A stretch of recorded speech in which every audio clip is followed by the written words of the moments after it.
Elisha, bonjour. Bonjour Jean-Pierre. Bon, est-ce que tu es en bonne santé? Oui, malgré le confinement, tout va bien. On se maintient en forme. Bon, alors je vais pas te demander si tu respectes le confinement, parce qu'on l'a vu, tu as réussi à créer un buzz mondial quasiment. Donc tu as couru un marathon sur ton balcon, c'est ça? Exactement. Je respecte le confinement à la lettre, même si j'aurais pu faire mon attestation et faire un petit tour dans mon quartier d'un kilomètre. Moi, j'ai préféré montrer à tout le monde qu'il était possible de faire du sport à la maison. Et donc, du coup, comme j'étais préparé pour le marathon de Barcelone, qui a été annulé à cause du coronavirus, j'ai décidé de reproduire ma petite course sur mon balcon de 7 mètres de long. Alors moi, j'aimerais savoir quel est l'élément déclencheur, c'est-à-dire est-ce que tu avais bu la veille, Dieu t'a parlé, qu'est-ce qui s'est passé, pourquoi courir sur le balcon? Je suis un petit peu fou dans ma tête et c'est vrai que j'ai souvent tendance à me germer des idées un petit peu folles, mais le déclic a été surtout l'inspiration. Ça a été pour moi du coup mon homologue chinois qui a couru lui dans son salon pendant le confinement en Chine. Il a fait 60 km et quand j'ai vu cette histoire-là, je me suis dit, s'il y a un mec qui est capable de courir 60 bornes dans son salon, j'ai un balcon de 7 mètres, logiquement, si on a un mental solide, on peut être capable aussi.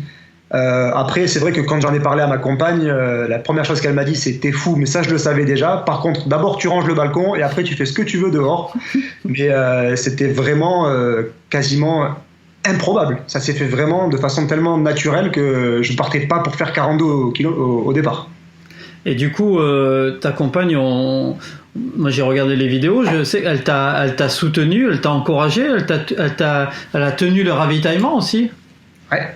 Exactement, elle est avec moi depuis 10 ans, donc elle a dû faire avec moi mes 36 marathons déjà, donc elle était à chaque fois quasiment sur le parcours, à l'arrivée, et là j'avais la chance de faire une course à domicile, donc du coup le ravitaillement a été préparé, elle était dans le salon, donc elle a fait le marathon du canapé Netflix, et j'avais mon téléphone, et puis à chaque fois que j'avais besoin d'une bouteille d'eau, j'avais besoin d'une boîte d'M&M's ou des fraises pour reprendre un peu de jus, elle était à côté pour m'encourager. Elle a fait aussi quelques photos vidéos parce que même pour moi ça aurait fait éventuellement un super souvenir et je me rends compte qu'au final j'ai bien fait de lui demander de faire quelques vidéos parce que ça m'a bien servi comme preuve, mais c'était la course la plus belle quoi. Elle était à chaque fois, tous les 7 mètres elle était dans mon champ de vision donc, et est-ce que quand tu t'es couché la veille tu savais que tu le faisais le lendemain, t'as mangé des pâtes, tu t'es préparé, t'as une alimentation un peu particulière?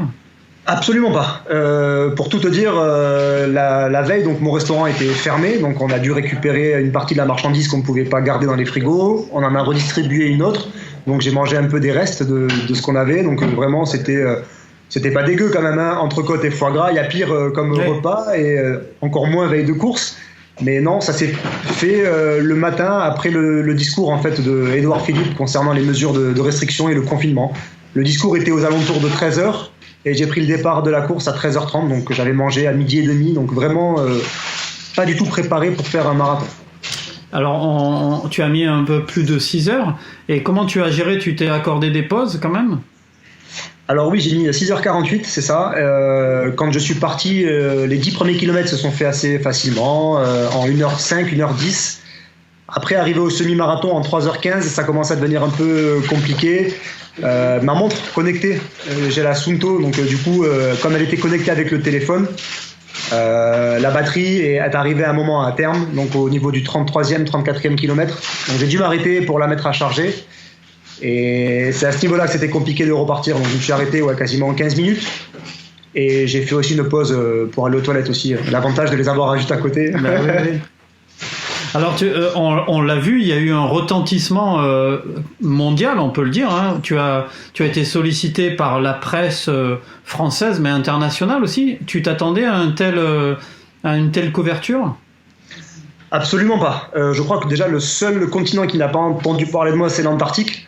Mais non, sérieusement, je m'attendais pas du tout. Éventuellement à un petit article local, 20 minutes ou France Bleu pour souligner le petit exploit, mais ça a pris vraiment comme un événement populaire. Et quand je vois les retombées positives de gens que j'ai pu inspirer, motiver dans ce confinement qui est un petit peu dramatique, faut le dire, j'ai reçu beaucoup de messages de coureurs du monde entier qui me demandaient de faire des vidéos pour les coureurs indonésiens, les coureurs russes qui étaient confinés chez eux. Et je me suis dit, waouh, moi qui suis ambassadeur du Run Happy, le fait de pouvoir avoir eu une influence positive de mon côté, je me suis dit peut-être que j'ai réussi à faire quelque chose, mais je m'attendais pas du tout à ça. C'était complètement spontané, et franchement, si j'avais vraiment préparé le marathon comme une course au buzz ou une course préparée, ça n'aurait pas pris la même ampleur. Oui, c'est ça. Là, on sentait vraiment que c'était sincère. Et puis, tu as été, pour moi, le premier ou l'un des premiers en France, en tout cas, à faire ça. Aujourd'hui, il y a des initiatives un peu similaires, pas forcément sur le balcon, hormis Zinzin Reporter qui a couru sur un balcon, mais lui, c'est plutôt une terrasse, c'est beaucoup plus grand. Ouais. Mais bon, il a... Et je pense que tu as accueilli, tu as fait sourire tout le monde, quoi. On sentait que c'était sincère, quoi. C'était pas commandité par une marque et que tu l'as fait parce que ça te faisait plaisir, quoi. Exactement. Moi, je suis un passionné de course à pied. Je suis un passionné de la vie, quoi. Tout ce que je fais, j'entreprends avec le cœur. Il n'y a rien de calculé. Des fois, je fais des erreurs, mais c'est comme ça. Ma vie a toujours été rythmée de la sorte. Je me pose pas trop de questions. Je fonce. Ça me réussit, tant mieux. Quand ce sont des échecs, c'est pas grave. J'essaie d'en apprendre. Quand j'ai vu le nombre de personnes le lendemain qui avaient fait le tour du jardin, dans les escaliers, dans le couloir de chez eux, la cour intérieure, c'est là où je me suis vraiment rendu compte de ce pouvoir d'influence, de pouvoir montrer aux gens qu'il était possible de faire du sport à la maison, de trouver toutes les possibilités en fait qu'on avait. Même moi, je me suis découvert à courir sur un balcon. C'était vraiment inimaginable. Il y a beaucoup de personnes qui ont repris également après le flambeau en faisant des marathons, des semi-marathons en France, en Europe et même en Afrique du Sud. J'ai un couple d'Afrique du Sud qui a couru sur un balcon de 20 mètres de long. Donc pour eux, c'est presque du luxe comparé à moi. Mais c'est incroyable. Et on parlait tout à l'heure des médias. Et quel est le truc le plus incroyable, le pays ou le média qui t'a contacté, qui t'a scotché, tu t'es dit putain mais c'est incroyable. The Times, Times Magazine, ouais. CNN, ça c'est juste fabuleux pour moi. La seule fois où j'aurais pu éventuellement apparaître là-dedans, c'est en ayant gagné au loto ou en ayant monté une start-up qui aurait fait fortune mondiale dans le pétrole ou le diamant. Mais il y a eu Jimmy Fallon également qui a parlé de moi dans son Late Night Show. Ah ouais. Jimmy Fallon a fait donc du coup un article dans son Late Night Show, pareil il s'est adapté et il m'a appelé Jean-Luc, mais c'est pas grave. C'était le côté un peu francisé, quoi. Il s'est moqué un peu de la France en disant Hey Jean-Luc, you are on your balcony. Mais même s'il m'avait appelé Laetitia ou peu importe, il fallait juste du fait que j'avais couru sur mon balcon en confinement. Non mais du coup tu es devenu un ambassadeur de la France en fait, c'est assez fou. Et de ma petite ville de Balma, quoi. C'est une petite ville proche de Toulouse, et je crois que la ville de Balma n'a jamais autant été représentée. Je crois qu'on a plus parlé de Toulouse par rapport à mon histoire que de toute l'actualité du TFC ou du Stade Toulousain sur les 18 derniers mois. C'est juste incroyable. Et les journalistes que j'ai pu rencontrer par Skype, FaceTime ou en visio, je voyais dans leurs yeux et dans leur voix qu'ils étaient vraiment vraiment contents d'avoir une bonne nouvelle à raconter. Enfin, pour eux, c'était vraiment une bulle d'air, quoi. J'avais, pour visualiser un petit peu et pour imager, j'avais l'impression d'être un peu le caillou qu'on jette sur un lac plat, et toutes les bonnes répercussions qui arrivent derrière après, c'est waouh, ça fait du bien, c'est cool. Ouais, t'as été une petite fenêtre ouverte qui a fait du bien et qui a fait un petit appel d'air. Et du coup, comment, parce qu'on sait que le confinement va durer encore un petit peu, tu imagines faire autre chose, ou alors t'as fait ce que t'avais à faire et tu passes à autre chose? Alors après du coup mon marathon, j'ai reçu beaucoup de messages aussi de personnes qui m'ont un petit peu invectivé en disant que voilà, c'était pas vrai, que j'avais laissé tourner mon GPS dans le canapé, que c'était prouvé que les monstres couraient tout seuls, qu'on pouvait faire un marathon en moins de 3 heures. Donc je me suis senti un petit peu vexé, et la fois d'après, la semaine d'après, j'ai désactivé mon GPS sur la montre et j'ai lancé en mode tapis de course, et donc j'ai couru 50 km en 6h29.